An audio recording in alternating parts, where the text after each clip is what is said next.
अस्सलाम वालेकुम। Cricket studio के साथ मैं हूं एजाज भाट। नाजरीन, सबसे पहले जिसके ऊपर बात करेंगे वो आज की अपडेट ये है कि जी पाकिस्तान वर्सेस ऑस्ट्रेलिया की प्लेइंग 11 क्या होगी, कौन सा विकेट कीपर बैट्समैन खेलेगा और कौन सा नहीं खेलेगा, इसके ऊपर डिटेल से बात करेंगे। उसके अलावा बात करेंगे कि ऑस्ट्रेलिया के जो PM11 के साथ मैच था उसके ऊपर हफीज ने कुछ बड़े सख्त जो अल्फाज कहे हैं, वो क्या हैं, वो उसके बारे में। और लास्ट में बात करेंगे नाजरीन, एक बड़ा अजीब व गरीब आउट हुआ है। वो आउट कैसा हुआ है, इवन के विकेट भी उड़ गई लेकिन आउट नहीं हुआ, क्यों नहीं हुआ, इसके ऊपर डिटेल से बात करेंगे। और लास्ट में आपको बताएंगे कि जी जो नेशनल T20 कप था उसका फाइनल हो चुका है और इसी के साथ एक इंटरनेशनल प्लेयर ने रिटायरमेंट की अनाउंसमेंट कर दी है। क्यों अनाउंसमेंट की गई है आखिर, इसके ऊपर डिटेल से आपको बताएंगे। तो सबसे पहले बात कर लेते हैं नाज़रीन, पाकिस्तान वर्सेस ऑस्ट्रेलिया। तो मैच क्योंकि करीब आ चुका है, 14 दिसंबर से लेके 18 दिसंबर तक पाकिस्तान वर्सेस ऑस्ट्रेलिया का पहला टेस्ट मैच पार्क के अंदर खेला जाएगा। आज पाकिस्तान की टीम भरपूर जो है वो प्रैक्टिस करते हुए नजर आई सारे दिन।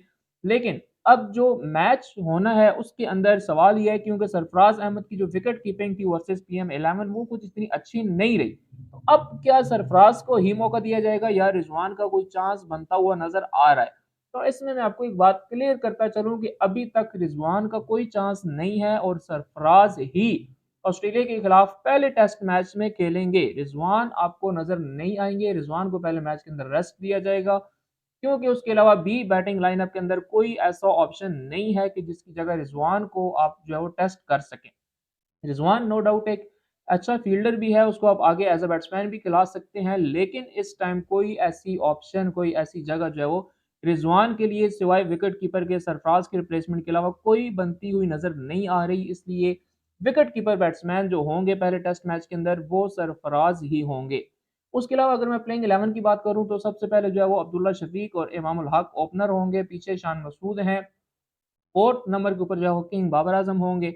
उसके अलावा पीछे जो है वो शुएब होंगे, सॉरी साउथ शकील होंगे और देन सरफराज होंगे। अब नीचे अगर बात की जाए तो साजिद खान क्योंकि ऑस्ट्रेलिया जा चुके हैं, आप ऑलमोस्ट जा चुके हैं, उनकी तैयारी मुकम्मल हो चुकी है, वो होंगे। उसके अलावा फिर जो बॉलिंग लाइनअप है वो आ जाएगी और नुमान के भी चांसेस हैं कि जी नुमान को टेस्ट मैच ज़रूर खिलाया जाएगा। फास्ट बॉलिंग के अंदर आपको पता है कि भाई मशरफ ज़रूर होंगे, उसके अलावा शहनशाह अफरीदी होंगे और उनके साथ मीर हमजा या खुरम शहजाद में से किसी एक को मौका मिलना है। तो ज़्यादा जो चांसेस हैं अभी तक वो खुरम शहजाद के हैं कि जी खुरम शहजाद को मौका दिया जाएगा कि वो ऑस्ट्रेलिया के खिलाफ पहले टेस्ट मैच के अंदर अपना पेस का जो जादू है वो जगा सकें। तो ये एक्सपेक्टेड जो है वो पाकिस्तान की तरफ से प्लेइंग 11 होगी। अभी मैच के अंदर 2 दिन बाकी हैं, मजीद कोई अपडेट नहीं आई, लेकिन सरफराज का कंफर्म है कि जी पहला मैच जो है वो सरफराज ही खेलेगा। उसके अलावा नाज़रीन, दूसरी बड़ी खबर जो ऑस्ट्रेलिया से ही रिलेटेड है कि Hafeez director of Pakistan cricket team ने आज एक बयान दिया है और बड़ा सख्त अल्फाज में बयान दिया है कि जी जो PM11 के साथ हमारा मैच था वहाँ पे पिच थोड़ी-सी जो है वो स्लो थी।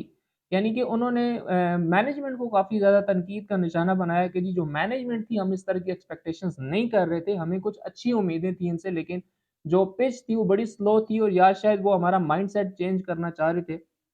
लेकिन मेरे ख्याल में ऑस्ट्रेलिया के अंदर ये सीन नहीं होता या उनकी थॉट इस तरह की नहीं है कि वो किसी अपनी मर्ज़ी की रिलेटेड या अगली टीम को देख के पिच बनाएँ। उनकी पिचेज़ कैसी होती हैं ये सबको पता है और फर्स्ट टेस्ट मैच के अंदर भी पता चल जाएगा हफ़ीज़ साहब को कि जी ऑस्ट्रेलिया के अंदर पिचेज़ जो हैं वो क्या होती हैं और वो इस चीज़ का क्या मतलब लेते हैं। मेरे ख्याल में ये स्टेटमेंट बड़ी गलत थी, उनको हफ़ीज़ को नहीं ये स्टेटमेंट देनी चाहिए थी ऑस्ट्रेलिया के अंदर बैठ के कि जी हमें आपके ग्राउंड से या आपके मैनेजमेंट से बड़े प्रॉब्लम्स हुए हैं या हमें इस तरह की एक्सपेक्टेशंस आपसे नहीं थी और हमें ये था कि जी आप अच्छी पिच बनाएँगे। तो पिच डेफ़िनिटली अच्छी थी। बीच में बारिश भी हो गई, फिर शान मसूद ने डबल सेंचुरी कर दी, फिर उनके भी एक बैट्समैन ने जो है वो 136 कर दिया। तो 4 दिन का मैच था तो डेफ़िनिटली ऐसे ही होना था और फिर आपके पास कोई ऐसा बॉलिंग अटैक भी नहीं था कि जिससे आप विकेट्स ले सकते और कोई मतलब ऐसी कोई परफॉर्मेंस भी नहीं थी आपके बॉलर्स की कि हम कहें कि जी आपने बॉलिंग बड़ी अच्छी की है तो कुछ फ़ायदा नहीं हुआ आपको। कुछ भी नहीं हुआ, ना इब्रार बेचारा 9वें ओवर में इंजर्ड हो गया था। उसके अलावा खुरम शहजाद ने भी कुछ नहीं किया, मीर हमज़ा ने भी कुछ नहीं किया और आपके पास कोई ऐसा था नहीं। आप बाबर आज़म से, इमामुल हक से बॉलिंग करवाने के बाद कह रहे हैं कि जी पिच स्लो थी और ये था और वो था, तो ये मेरे ख्याल में बड़ी गलत स्टेटमेंट है, ये नहीं होनी चाहिए थी। और इसके ऊपर जो जवाब है वो ऑस्ट्रेलिया ज़रूर देगा इनको फर्स्ट टेस्ट मैच की पिच कंडीशन के ऊपर और पिच के ऊपर।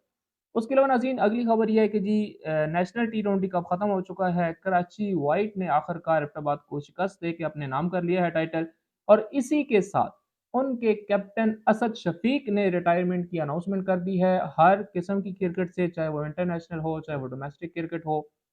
अब इसके पीछे जो रीज़न है, देखिए रीज़न बड़ी सीधी-सी है कि वहाब रियाज़ इस चीज़ का हंदिया दे चुके हैं कि जी आपका जो अगला एक सिलेक्टर कंसल्टेंट होगा, वो कराची से होगा, वो सिंध से होगा। तो वो डेफ़िनेटली मैं पहले भी अनाउंस बता चुका हूँ ये बात कि वो होगा असद शफ़ीक। असद शफ़ीक अब क्योंकि 1 जनवरी से कंसल्टेंट होंगे आपके चीफ सिलेक्टर के, उनके साथ काम करेंगे, टीम सेलेक्ट करेंगे, तो इसलिए उन्होंने ये रिटायरमेंट की अनाउंसमेंट की और एक अच्छा मौका भी था उनके पास क्योंकि वो अपनी टीम को कप जितवा चुके थे नेशनल टी20। तो ये मेरे ख्याल में उनके पास एक सबसे अच्छा चांस था कि वो अब इस टाइम के ऊपर रिटायरमेंट ले लें और इसके 20 दिन बाद जो वो आके आपकी सीट संभाल लेंगे चीफ सेलेक्टर के साथ। तो ये मेरे ख्याल में एक बड़ा अच्छा एंड मिला है असद शफीक को। तो सवाल यहाँ पे छोटा-सा ये है कि असद शफीक इतना ही अच्छा था, तो उसको रखा क्यों नहीं? उसको सेलेक्ट क्यों नहीं किया गया? इवन वो इतना अच्छा है कि वो आज रिटायरमेंट ले रहा है और 20 दिन बाद आप उसको चीफ सेलेक्टर के साथ रख रहे हैं। इट मीन्स कि वो अच्छा था और वो अच्छा है। हमने उसकी परफॉर्मेंसेस देखी हैं, तो फिर आखिर उसको टीम के अंदर क्यों नहीं सेलेक्ट किया गया? इस चीज़ का जवाब पीसीबी को ज़रूर देना पड़ेगा कि असद शफ़ीक से अगर आपको इतनी ही उम्मीदें हैं, असद शफ़ीक के साथ आपकी अगर इतनी मोहब्बत है, तो फिर आखिर इतना अरसा उसको टीम के अंदर क्यों नहीं लिया गया? ये सवाल हमेशा रहेगा कि एक ऐसा बंदा जो आखिरी अपने करियर के 8 से 10 साल टीम के अंदर हिस्सा जगह ही नहीं बना सका, वो अचानक से जो है वो रिटायरमेंट लेता है और रिटायरमेंट लेने के बाद वो मैनेजमेंट का आके हिस्सा बन जाता है, वो भी टीम सेलेक्टर या चीफ सेलेक्टर के साथ। तो ये सवाल जो है वो हमेशा लोगों के ज़हनों के अंदर रहेगा।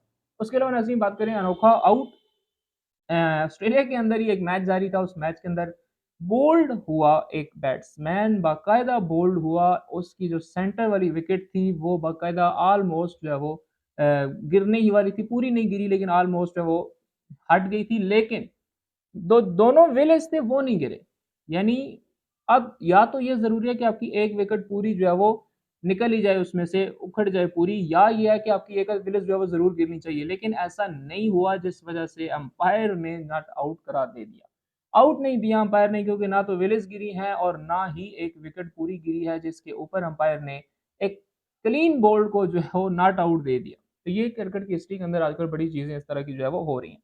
उसके अलावा नाज़रीन वेस्ट इंडीज़ की टीम ने 25 साल बाद इंग्लैंड को आखिरकार सीरीज़ में शिकस्त दे दी है। अपनी ही सरज़मीन पे 2-1 से वेस्ट इंडीज़ की टीम जो कि वर्ल्ड कप से बाहर हो चुकी थी, चैंपियन ट्रॉफी से बाहर हो चुकी है, लेकिन एक अच्छी खबर है वेस्ट इंडीज़ के लिए, काली आंधी का क्रिकेट के अंदर रहना बड़ा ज़रूरी है। उनके प्लेयर्स बड़े अच्छे हैं, उनका जो एक बिहेवियर होता है हमेशा हर मुल्क के साथ, हर फैन्स के साथ, वो बड़ा डिफरेंट होता है और वो बड़ा एक केयरिंग और लविंग होता है। तो इसलिए मेरे ख्याल में हम सब ने वर्ल्ड कप के अंदर भी वेस्ट इंडीज़ को बहुत मिस किया है और ये वेस्ट इंडीज़ के लिए बड़ी अच्छी खबर है कि वेस्ट इंडीज़ ने आखिरकार इंग्लैंड को शिकस्त दे दी और हमें उम्मीद है कि इंशाल्लाह आने वाले टूर्नामेंट्स के अंदर और आने वाली सीरीज़ के अंदर हमें वेस्ट इंडीज़ की टीम दोबारा एक काली आंधी की सूरत में जो है वो ज़रूर नज़र आएगी। इसके अलावा नाज़रीन अंडर 19 वर्ल्ड कप की डेट अनाउंस कर दी गई है 19 जनवरी 2024 से अंडर 19 का वर्ल्ड कप स्टार्ट होगा जो कि 8 फ़ेब तक जाएगा, यानी कि ऑलमोस्ट 2 से 3 वीक्स तक वो चलेगा और इसके अंदर एशिया की भी टीमें होंगी, जिस तरह पाकिस्तान है, इंडिया है, अफ़गानिस्तान है, ये टीमें भी होंगी। तो हमें एक बार फिर जो है वो अगले महीने जनवरी के अंदर एक अच्छा टाकरा जो है वो देखने को मिलेगा।